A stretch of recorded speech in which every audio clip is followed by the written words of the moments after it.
Salam saudara terkasih dalam Yesus, salam jumpa pada renungan harian Embun Pagi. Hari ini dalam suasana sukacita kita akan mendengarkan firman Tuhan yang menuntun kehidupan kita. Dan biarlah kita merasakan bagaimana Tuhan memperlengkapi, mempersiapkan hidup kita menjadi orang-orang yang luar biasa. Oleh karena itu sebelum kita mendengarkan firman Tuhan, kita bersatu di dalam doa. Damai sejahtera Allah yang melampaui segala akal dan pikiran, itulah yang memelihara hati dan pikiran dalam Kristus Yesus Tuhan. Amin. Saudara terkasih, firman Tuhan untuk kita pada hari ini diambil dari Yesaya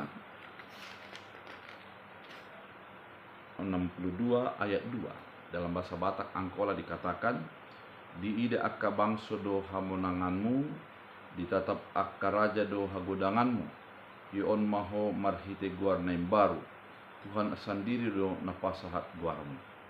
Dalam bahasa Indonesia, maka bangsa-bangsa akan melihat kebenaranmu, dan semua raja akan melihat kemuliaanmu, dan orang akan menyebut engkau dengan nama baru yang ditentukan oleh Tuhan sendiri. Demikian firman Tuhan. Saudara terkasih di dalam Kristus Yesus, ketika orang Israel sudah keluar daripada pembuangan Babel, perasaan sedih, kecewa, dan menjadi rasa tidak percaya diri terjadi dalam diri mereka. Keadaan ini diakibatkan oleh ketidakberdayaannya dan perasaan mindernya oleh karena tawanan yang sudah diberikan oleh bangsa Babel kepada mereka. Namun dalam keadaan demikian, Yesaya mengingatkan mereka bahwa Tuhan sudah memulihkan mereka. Kepulihan itu bukan oleh karena usahanya, tapi oleh karena kebaikan Tuhan yang memberikan pemulihan dan keselamatan.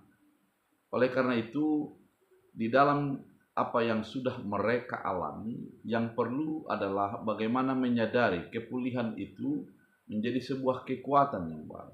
Kepulihan itu menjadi sebuah semangat yang baru. Oleh karena itu, saudara terkasih di dalam Kristus Yesus, ketika dikatakan dipulihkan oleh Allah, di sanalah kehidupan mereka mengatakan bahwa kami adalah orang yang sudah dikhususkan oleh Allah. Oleh karena itu, Yeremia atau Yesaya mengingatkan pada firman Tuhan kali ini bahwa bangsa-bangsa akan melihat kebenaran. Mereka harus hidup di dalam perintah dan keinginan Tuhan, sehingga bangsa-bangsa yang di sekitar mereka menjadi melihat kebenaran mereka, yang dengan demikian akan melihat Tuhan di dalam kehidupan mereka. Egoisme pribadi akan dihilangkan, namun kesadaran bahwa hidup mereka adalah hidup sebagai pancaran nama Allah yang memperlihatkan kebaikan Allah. Dan dengan demikian, bangsa yang dulu yang menjajah mereka akan menjadi dirubah, di mana mereka akan menjadi dilihat bangsa lain kemuliaannya. Kemuliaan yang dimaksud adalah mereka akan menjadi terpulihkan oleh karena Tuhan yang memberikan kepulihan tersebut. Oleh karena itu, saudara terkasih di dalam Kristus Yesus, firman ini sekaligus mengingatkan dalam kehidupan sebagai orang percaya bahwa biarlah Tuhan yang menjadi bekerja, dan pekerjaan kita biarlah untuk kemuliaan nama Tuhan. Sehingga dengan demikian Tuhan akan mengangkat kita melebihi daripada apa yang kita pikirkan. Tuhan akan memberikan bagi kita melebihi daripada apa yang terjadi, sehingga nama Tuhan akan menjadi dimuliakan melalui hidup kita, dan kita akan menjadi dipanggil dan disebut sebagai orang yang terberkati, dan Tuhan akan memberikan nama baru. Artinya, saudara terkasih di dalam Kristus Yesus, jangan fokus kepada persoalan yang engkau dan sudah hadapi, tapi fokuslah kebaikan Tuhan, kebenaran Tuhan yang sudah Dia nyatakan dalam kehidupanmu.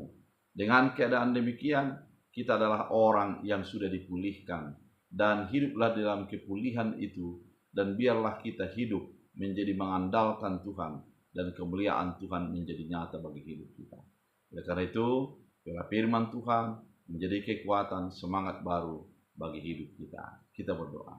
Terima kasih Tuhan Yesus atas firman yang begitu indah, mengingatkan kami bahwa kepulihan datangnya daripada Tuhan, dan biarlah kami menjadi memancarkan kebaikan Tuhan, dan bangsa-bangsa melihat Tuhan melalui kehidupan kami. Jadikan firman ini menjadi berakar berbuah bertumbuh dalam Kristus Yesus. Amin. Tuhan Yesus memberkati.